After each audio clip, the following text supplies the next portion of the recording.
Lors du 4e tour de la Coupe de Nouvelle-Aquitaine, l'équipe senior de Saint-Vincent-de-Paul évoluant en départemental 1 affrontait Pardiès, club de régional 3.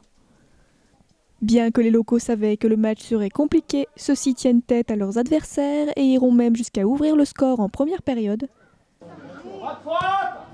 Oui. Ouais.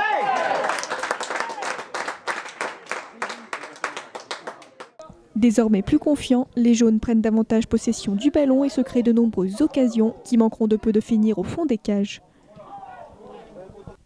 Mais après une première pause boisson, les bleus reviennent dans le match et égalisent.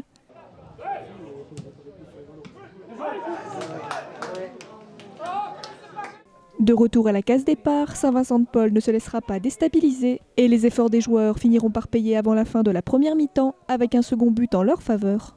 Allez.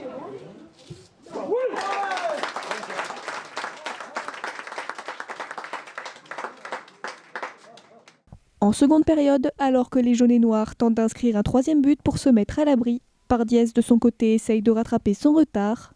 Mais la chaleur et la fatigue auront bientôt raison des deux équipes qui ne parviendront pas à donner davantage sur le terrain. Avec toujours 2-1 au coup de sifflet final, c'est donc Saint-Vincent-de-Paul qui remporte la victoire et un ticket pour le prochain tour de la Coupe de Nouvelle-Aquitaine.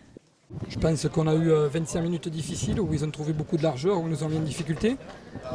Même après le but, on a continué à être un petit peu en difficulté et puis on a fait rentrer Jérôme derrière, on est repassé dans un système à 3 derrière.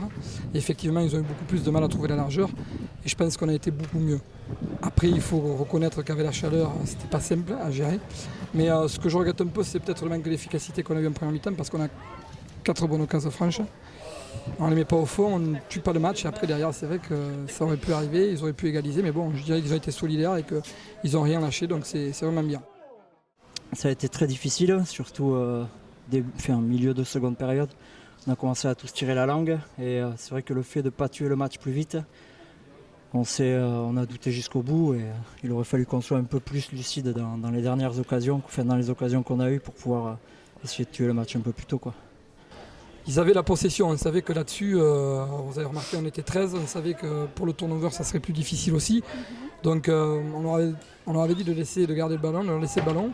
Et à la récupération, il fallait essayer donc d'aller vite vers l'avant et effectivement de tuer le match. Bon, on n'a pas réussi à tuer le match, ce qui nous aurait facilité la tâche, je dirais, parce que quand vous avez le but d'avance, vous ne jouez pas pareil. Mais bon voilà, c'est comme ça.